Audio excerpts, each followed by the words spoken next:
Assalamu alaikum wa rahmatullahi wa barakatuh. Welcome back to the proof that Islam is the truth. And in our previous episode, we were discussing the prophecies of Prophet Muhammad, may Allah's peace and blessings be upon him, in the Bible. And now today we're going to be dealing with another fascinating subject, and that is the subject of prophecies. Now we mentioned in our previous episodes how the Bible in both Deuteronomy 18:18 and also in Isaiah and also in the Gospel of John, in those passages we quoted, that the Comforter, the Paraclete, Ahmed, the Prophet Muhammad sallallahu alaihi wasallam, that Prophet, he will foretell them of things to come. And this is a quality of a Prophet, because Allah alone indeed is alimul ghaibi. He is the one who has knowledge of the unseen. It is only Allah who truly knows the future. And this is something that is mentioned in the Bible as an actual criterion. Who is a true prophet and who is a false prophet? How can you know someone who is really prophesying and who is really a prophet from God and one who is not? One of the criterions that you can apply is, does the things that he foretells, do they take place? Do they actually happen? Okay, so the Bible says, and if you shall say in your heart, how shall we know the word which the Lord hath spoken? If the thing followeth not, nor come to pass, then that is the thing which the Lord has not spoken. But the prophet has spoken presumptuously, and thou shalt not be afraid of him. So we can know a false prophet from a true prophet, depending, does that prophecy come true? So there are true prophets and there are false prophets. There are people who claim prophethood, but one of the criterion that we can use in order to know that the claim is false is that indeed the things they say don't happen. Now, there are people who do claim to be able to foretell the future. People who read the stars, for example, and they claim our fate is written in the stars. Muslims do not believe this. We do not believe our fate is written in the stars, nor do we believe that a gathering of stars in any particular shape or form has any impact upon your fate whatsoever. There is no scientific evidence for that. Whether there's some other thing, well, we don't believe it as Muslims anyway. Your fate is determined by Allah. That is the one who has determined our fate. And it is only Allah who knows the future. No soothsayer and no prophesier, except someone who is receiving revelation from Allah, can tell us accurately about the future. In fact, the Prophet Muhammad, may Allah's peace and blessings be upon him, said, whoever believes a soothsayer or a fortune teller has disbelieved in what Allah has revealed to Prophet Muhammad. Whoever visits a fortune teller, even out of curiosity, then their prayers will not be accepted for 40 days. This is because fortune tellers are claiming, they are pretending to have a type of knowledge that only belongs to prophets themselves. And this is a great falsehood. However, I do not say, and Islam does not say, that these soothsayers and fortune tellers are not able to sometimes get some things right. They may guess some things and they may predict some things that may turn out right, and they could do that just from guesswork. And that's why you often find that when these soothsayers and fortune tellers, they are predicting the future, they do manage to get things right that happen very close and in the very near future. But the further and further they get away from their time, then the more and more inaccurate their prophecies start becoming. And this is certainly the case with a modern day soothsayer, Edgar Cayce, who was amazingly predicted, it seems, the Second World War, but as his prophecies moved further and further in today, what is present time, his prophecies have seemed to become less and less accurate. Another thing is that the Quran does tell us, and the Prophet Muhammad does tell us, that the shayateen, the jinns, they are able to travel through the heavens, and they are able to sneak and listen to the angels, and the angels are carrying the commands of Allah, and they are obviously carrying the decree that is going to happen, and they are implementing that decree. So they may be discussing those things that Allah has decreed for the servants on earth in that upcoming year or sometime in the future. And therefore they are able to listen to some of that, and they bring that down to the soothsayer and the magician. Now they cooperate with the soothsayer and the magician because the soothsayer does many things that are displeasing to Allah, and because of that they fall into disbelieving with Allah. But the soothsayer mixes up these truths with 100 different lies. But you know what people are like? They just tend to remember the things that are true. But if you actually recorded all these things and examined them, then you would really see that yes, they got some things right, but they actually really got a whole load of things wrong as well.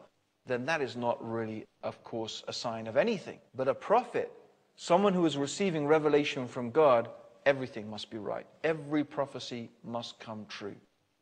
Now we have recorded from the earliest history of Islam prophecies in the Quran and prophecies of the Prophet Muhammad, may Allah's peace and blessings be upon him. And we're going to compare those things to the cryptic writings, for example, of Nostradamus. Nostradamus is famous for his prophecies, but his writings are all very cryptic. The rhymes could mean this or that or anything. In fact, the soothsayers were no different in the time of the Prophet Muhammad. They used to have a sort of confusing rhyme that could mean this and could mean that. Let's actually now see some of the prophecies in the Quran and some of the prophecies of the Prophet Muhammad, may Allah's peace and blessings be upon him. Now, one of the things that the Quran prophesies is the victory of Islam. And we have to remember that when these verses were coming down, the Muslims were a very small group. They were at every moment under the impression that they were going to be wiped out, either by the pagan Arabs or then by the Romans. Yet the Quran is promising victory in different verses. Let's examine one of those verses. In the 24th surah, in the 55th ayah, the Quran tells us, Allah has promised to those of you who believe and do good deeds that He will surely grant them in the land inheritance of power, as He granted it to those before them, that He will establish in authority their religion which He has chosen for them, and He will change their state of fear to one of security and peace, and they will worship me and not associate anything with me. And also the Quran says, say to those who deny faith, soon you will be vanquished. And that is in the 3rd chapter of the Quran, in the 21st ayah. And again in the 110th chapter of the Quran, in ayah 1 to 2, when comes the help of God and victory, and you see the people enter Allah's religion in multitudes. The first verse was revealed at the time of the Muslims' weakness, and it promised them victory over the disbelieving people, and it also said that people will enter Islam into crowds, and this is exactly what happened after the capture of Mecca and during the time of the caliphs of Abu Bakr and Umar and Uthman and Ali. People entered Islam into crowds, and Islam was established in the land, and the Muslims defeated the Romans and they defeated the Persians, and Islam was established from Spain to China in a matter of just 20-40 years. And this also fulfills in part another prophecy of the Quran. It is He who has sent the messenger with guidance and the religion of truth to make it triumphant over all religions. This is in the 9th chapter of the Quran, in the 33rd ayah. Allah is promising that Islam will be triumphant over all religions. Islam will be the largest religion in the world. And without doubt, this is what is happening today. Although it is perhaps 50-50 at the moment between Christianity and Islam, it is predicted by people who study this matter due to conversions and demographics that by the year 2050, 30% of all human beings on this planet will be Muslim, and it will make Islam the largest religion on the face of the earth. Actually, what we find is that Judaism, Christianity, and paganism have never really established a lasting dominance physically and intellectually since the coming of Islam. Even in terms of Christianity, you may say the Christian world is dominant economically and militarily, but in reality, it is not really Christian. It is a type of secularist, materialist philosophy that is dominant. Anyway, join us after the break for more prophecies of the Prophet Muhammad, may Allah's peace and blessings be upon him, in the proof that Islam is the truth. Don't go away. Come back and join us after the break. Assalamu alaikum.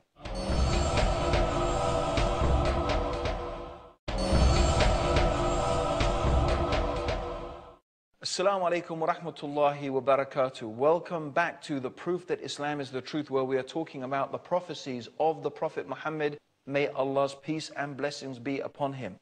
We talked about how Islam is going to be the dominant religion. Indeed, it is becoming that. It is that.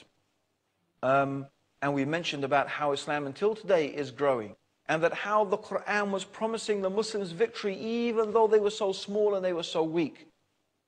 Also, there is another prophecy in the Quran, in the 30th chapter of the Quran, in the verses 1 to 7, a very interesting prophecy. The Roman Empire has been defeated in a land close by. This is what the Quran is saying. But they, even after this defeat, will gain victory in a few years. Allah's is the command in the past and in the future. On that day shall the believers rejoice with the help of Allah. He helps whom He wills. Allah is the mighty and the most merciful. It is the promise of Allah. Allah never breaks His promise, but most men do not understand. They crave for the outer things of this life, but of the hereafter they are heedless. Now, the Eastern Roman Empire, the Byzantine Empire, had for many years been fighting the Persian Empire, and they suffered a massive defeat at the hands of the Persians, who captured Jerusalem in the year 614 of the Christian era. And after that, Egypt fell, and then Syria fell. And Constantinople itself was laid siege to. This means a land close by. Now, the pagan Arabs actually delighted in this, as it seemed to signal to them the success of idolatry and its followers over the people who followed the revelation of Ahlul Kitab, the Christians in this case.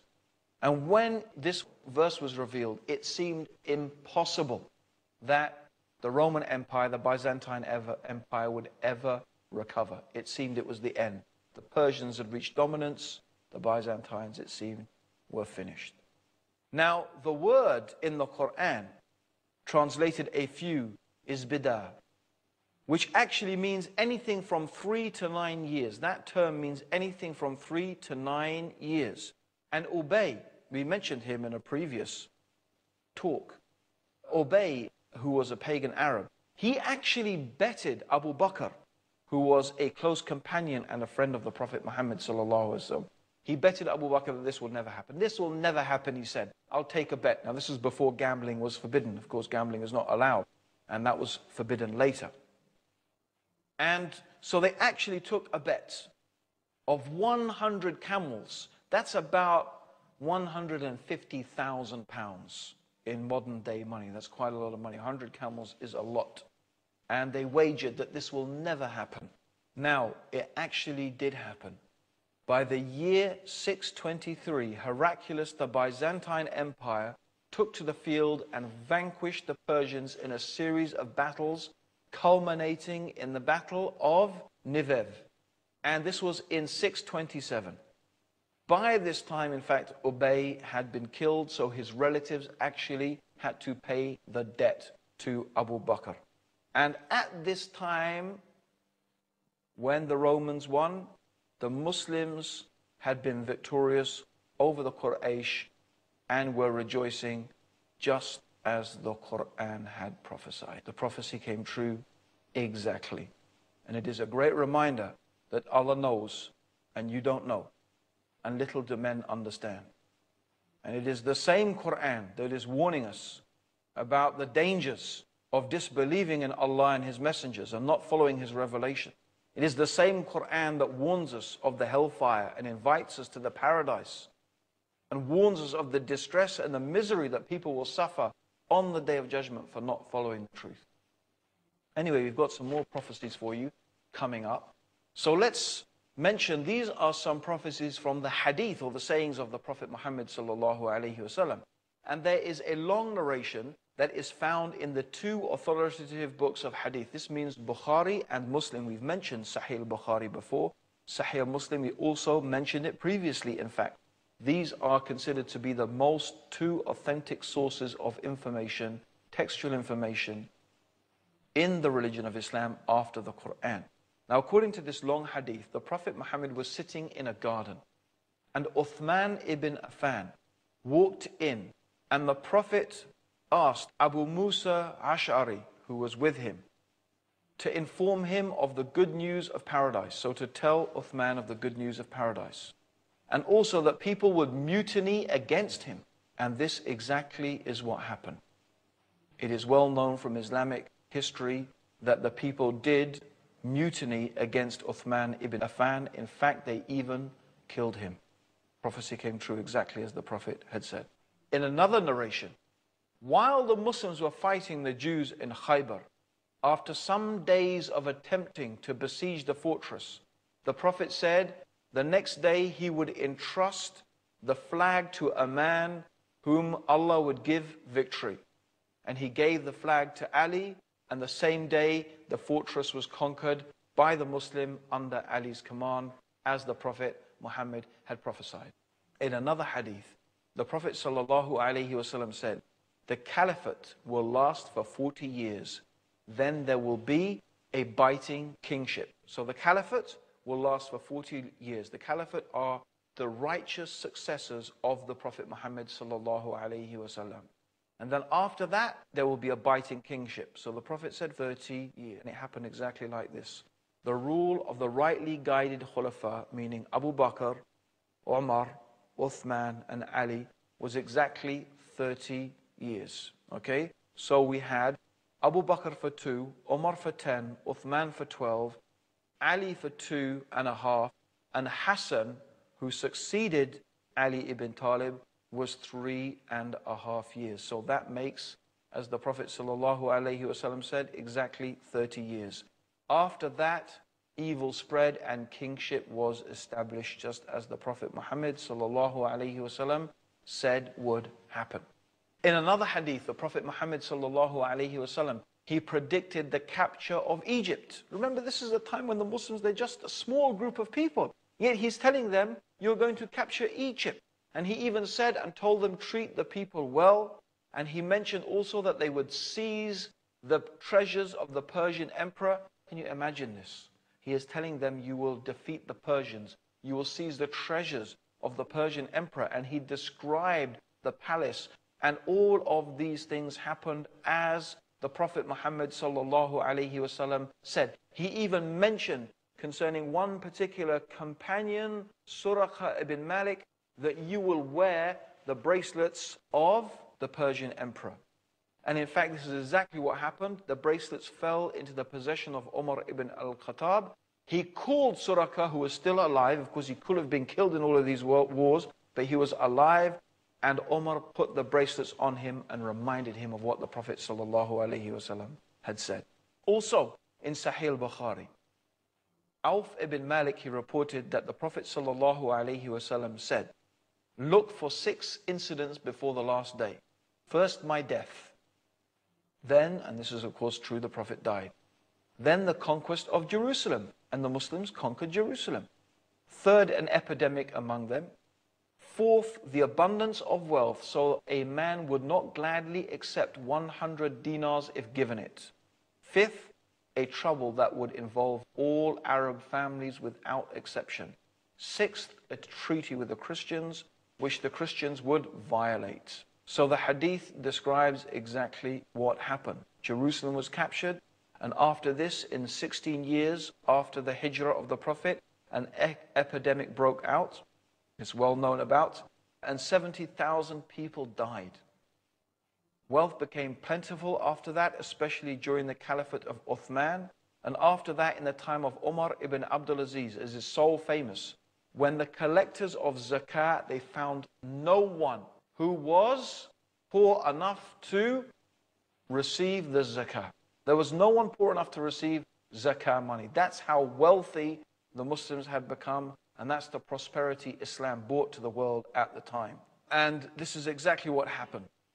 Also, after the rebellious war against Uthman, things became worse after his murder. And it is true that none of the Arab families were saved from the fitna of that, from the trials and the tribulations. After the murder of Uthman, there was not one family that except was involved in it, just as the Prophet ﷺ had said. In another narration, the Prophet said that the Muslims would conquer Rome and Constantinople. And the Prophet was asked which was first, and he said the city of Heraclius, which of course means Constantinople. And that is absolutely true. Of course, Rome has never been taken by the Muslims, and then I suppose this is something we'll have to say that every Muslim will believe this is still something that is due to happen sometime in the future. Okay, but Constantinople certainly was conquered by the Muslims. Okay, and what is noteworthy here is that these predictions were made at a time again when the Prophet, no one could imagine that the Muslims were going to do such things. Okay, the Prophet also, in many, I'm just saying very quickly some prophecies here. The Prophet Muhammad sallallahu alaihi wasallam also predicted that the Muslims would divide into many different sects and different groups. And in some hadith, he described the characteristics of these sects and these groups that would arise. He mentioned that some of them would do to Ali what the Christians did to Jesus. In other words, they would claim that Ali is God. How can a Muslim ever claim that a human being is God? This is the greatest type of disbelief you can imagine, to claim that a human being is equal with Allah. The Prophet said some Muslims will do this with Ali, and they did. First of all, a sect arose exaggerating and in their love for Ali ibn Talib. And then this same sect, subsects of them went on to even claim that Ali is Allah, is equal with God. And this group, by the way, still exists until today. Also, he mentioned that some people would deny the qadr, or the divine decree of Allah, and he called them the Majus of this ummah, the Magians of this ummah. And this has happened exactly. They were called the Qadriya, a group of people who denied the divine decree, which is an essential part of Islamic belief. And he also mentioned that a group would arrive from a certain tribe, and the Prophet pointed out this individual, and they would say that the people who are believers are unbelievers. They would apply the verses of the Quran talking about unbelievers to the believers. And the Prophet mentioned very bad things about them, and said, in fact, he called them the dogs of the hellfire, because they are saying that the true believers are in fact disbelievers. And the Prophet mentioned and pointed out this man. And it happened that a group arose called the Khawarij. These Khawarij, actually most of them were exactly from the tribe this man, the Prophet sallallahu alaihi wasallam, pointed out. And the Prophet sallallahu alaihi wasallam mentioned that they should be fought against, and this is exactly what Ali ibn Talib did. He fought against this group, the Khawarij. So these are some of the hadiths of the prophecies of the Prophet sallallahu alaihi wasallam. And we have a lot more, in fact, to come. We're going to be mentioning some of the signs of the Day of Judgment, things that the Prophet Muhammad said would happen before the last days. And that will be our last in the episode of the proof that Islam is the truth. So make sure you tune in and listen into that for our last and final episode of the proof that Islam is the truth. Until then, Assalamu alaikum wa rahmatullahi wa barakatuh.